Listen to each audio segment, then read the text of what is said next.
Welcome to પ્રાપ્તિસ kitchen. આજે આપણે ચોમાસા સ્પેશિયલ મકાઈના ભજીયા બનાવીશું, જે લોનાવલાના ફેમસ છે। તો આ લોનાવલાના ફેમસ મકાઈના ભજીયા બનાવવા માટે મેં અહીં એક નંગ મકાઈ લઈ લીધી છે। આપણે તેને બોઇલ નથી કરવાની, પણ તેના ઉપરના જે પત્તાનો ભાગ છે તેને કાઢી અને તેને આ રીતે કાચે કાચી જ સમારવાની છે। તો આ રીતે આપણે ચપ્પુની મદદથી ઉપરના ભાગથી લઈને નીચે સુધી કટિંગ કરી લઈશું। આપણે આ રીતની આખી મકાઈ જ રાખવાની છે, તેને ચોપ અથવા તો તેનો કોઈ પાવડર નથી બનાવવાનો। તો ફટાફટ આપણે આ રીતે મકાઈને ચોપ કરી લઈએ। તો એક નંગ મકાઈમાંથી તમે 2 જણને સર્વ કરી શકો તેટલા ભજીયા બનીને રેડી થાય છે। જો તમારે વધારે ક્વોન્ટિટીમાં આ મકાઈના ભજીયા બનાવવા હોય તો મકાઈની ક્વોન્ટિટી વધારી દેવી। તો આ રીતે આપણે મકાઈને ચોપ કરી લીધા બાદ આપણે એક મિક્સિંગ બાઉલમાં આ મકાઈના દાણાને છે તે એડ કરી દઈશું। ત્યારબાદ આ ભજીયા જે રીતે લોનાવલામાં બનાવવામાં આવે છે અને જે ઇન્ગ્રેડિયન્ટ એડ કરી અને આ ભજીયા બનાવવામાં આવે છે એ જ રીતે આપણે આજે બનાવીશું। તો તેના માટે અહીં એક નંગ કાંદાને આ રીતે સ્લાઇસીસમાં મેં ચોપ કરી લીધી છે, પતલી પતલી એવી સ્લાઇસીસ કરવાની છે। ત્યારબાદ અહીં તીખાસ માટે 2 તીખી લીલી મરચી ઝીણી ચોપ કરેલી છે, તમે મોડા મરચાંનો પણ ઉપયોગ કરી શકો છો। ત્યારબાદ ભજીયાનો ટેસ્ટ વધારવા અને ભજીયા પચવામાં સહેલા રહે તેના માટે 1 ચમચી જેટલો અજમો છે તેને આ રીતે હાથેથી મેશ કરી અને એડ કરી દઈશું। અજમો એડ થઈ જાય ત્યારબાદ આપણે તેમાં બીજા બધા ડ્રાય મસાલા એડ કરીશું। તો પહેલાં આપણે સ્વાદ અનુસાર નમક લઈ લઈએ। તો હું અહીં અડધી ચમચી જેટલું નમક એડ કરી રહી છું, જરૂરિયાત અનુસાર નમકને એડ કરવું। ત્યારબાદ તીખાસ માટે અને કલર માટે પોણી ચમચી જેટલો મરચાં પાવડર છે તેને એડ કરી દઈએ। ત્યારબાદ અહીં 1 ચમચી જેટલો ધાણા જીરા પાવડર છે તેને પણ એડ કરી દઈએ। ત્યારબાદ આપણે કોથમીરના પત્તા ચોપ કરીને એડ કરવાના છે, તો 2 ચમચી જેટલા કોથમીરના પત્તા છે તેને આપણે એડ કરી દઈએ। ત્યારબાદ આપણે તેમાં 1/4 ટીસ્પૂન જેટલો હળદર પાવડર એડ કરી દઈશું। અને હવે આ ભજીયાના બાઇન્ડિંગ માટે ચણાનો લોટ તો એડ કરવો જ પડે, તો 1 વાટકી જેટલો ચણાનો લોટ છે તેને એડ કરી દઈએ। અને હવે આપણે આ ભજીયાને કરકરા અને ક્રિસ્પી બનાવવા માટે 2 થી 3 ચમચી જેટલો રવો છે, રવો ચોક્કસથી એડ કરવો, આનાથી ભજીયા એકદમ સરસ કરકરા અને ક્રિસ્પી થાય છે। તો આ બધા ઇન્ગ્રીડિયન્ટને પહેલાં આપણે પાણી એડ કર્યા પહેલાં જ હલાવી અને મિક્સ કરી લઈએ। કોઈ પણ ભજીયા ગરમા ગરમ જ ખાવાની મજા પડે, એવી જ રીતે આ ભજીયા પણ ગરમા ગરમ તમે તમારી ફેવરિટ ચટણીની સાથે સર્વ કરો તો ખૂબ જ ખાવાની મજા પડે છે। અને હા, આ ભજીયાની સાથે તમે કદાચ કોઈ ચટણી સર્વ ના કરો તો પણ એકલા ભજીયા ખાવાની પણ એટલી જ મજા પડે છે, કેમ કે આપણે આમાં ભરપૂર પ્રમાણમાં મસાલા એડ કર્યા છે।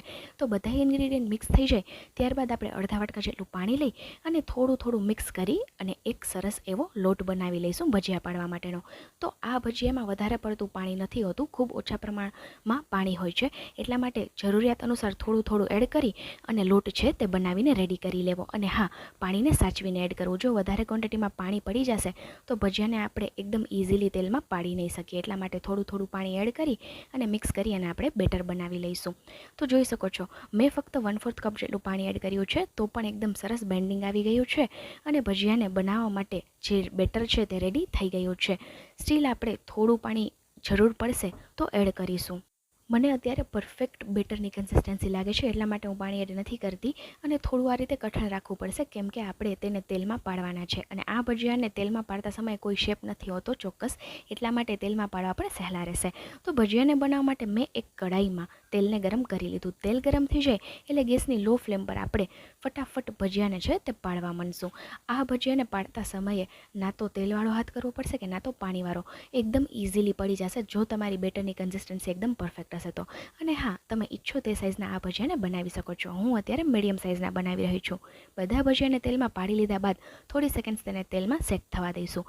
ત્યારબાદ આપણે ચમચા અથવા ઝારાની મદદથી હલાવી અને ચેક કરીએ તો જોઈ શકો છો ભજીયા છે તે બિલકુલ એકબીજાથી ચીપકતા નથી અને એકદમ સરસ તેલમાં સેટ પણ થઈ ગયા છે।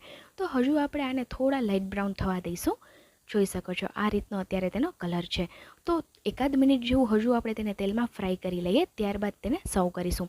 તો આ જ રીતે તમે ફટાફટ ભજીયાને તેલમાં પાડી અને સર્વ કરી શકશો ગરમા ગરમ, ગણતરીની મિનિટોમાં ફ્રાય પણ થઈ જાય છે અને ગણતરીની મિનિટોમાં આ ભજીયા બની અને તમે સર્વ પણ કરી શકો છો। તો હવે ક્યારેય પણ અચાનક આવેલા મહેમાન માટે તમારે આ લોનાવલાના ફેમસ મકાઈના ભજીયા બનાવવા હોય તો કોઈ ટેન્શન નથી, ગણતરીની મિનિટોમાં બની જશે અને તમે તેને સર્વ પણ કરી શકશો। તો જોઈ શકો છો એકદમ સરસ કલર આવી ગયો છે। આ ભજીયાને તળાતા ફક્ત 2 થી 3 મિનિટ જેટલો સમય લાગશે અને ફટાફટ હવે આપણે આ ભજીયાને એક પ્લેટમાં કાઢી અને બીજા બેચને પણ આ રીતે તળી અને ગરમા ગરમ ચટણી અથવા સોસની સાથે આ ભજીયાને આપણે સર્વ કરી લઈએ। તો અહીં પહેલો બેચ તો તળાઈ ગયો, એ જ રીતે હું હવે બીજો બેચ પણ તળી અને રેડી કરી લઉં। તો જે કોઈ પણ પહેલીવાર આ ભજીયા બનાવતા હશે તો બનાવવા સહેલા રહેશે, કેમ કે તેલમાં ભજીયાને પાડવાની જ ખૂબી હોય છે. તો જો બેટર ઢીલું હોય તો આપણે ઇઝીલી ભજીયાને શેપ નથી આપી શકતા અને તેલમાં પાડી નથી શકતા. પણ આ ભજીયામાં એ કોઈ ઝંઝટ નથી. ફટાફટ તમે તેલમાં ઇઝીલી પાડી શકશો. જો તમે ફર્સ્ટ ટાઈમ બનાવતા હશો તો પણ આ ભજીયા છે તે એકદમ સક્સેસફુલી બનીને રેડી થઈ જશે. તો આ બીજો બેચ પણ આપણે ફટાફટ તળી લઈએ અને આ ભજીયાને સર્વ કરી લઈએ. તો તૈયાર છે આજની આપણી લોનાવલાની ફેમસ ડિશ જે છે મકાઈના ભજીયા. ભજીયા લવર્સને તો ચોક્કસથી આ વિડીયો શેર કરજો. પણ હા, આ મોન્સૂનની સિઝનમાં એકવાર આ મકાઈના ભજીયા ચોક્કસથી ટ્રાય કરજો.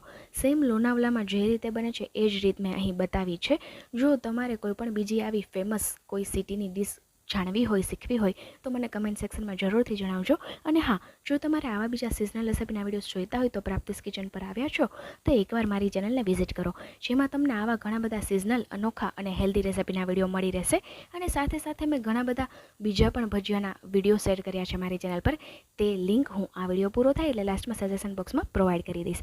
આવા બીજા સિઝનલ અને અનોખા રેસિપીના વિડીયો સાથે આપણે ફરી મળીશું. બાય. Thanks for watching.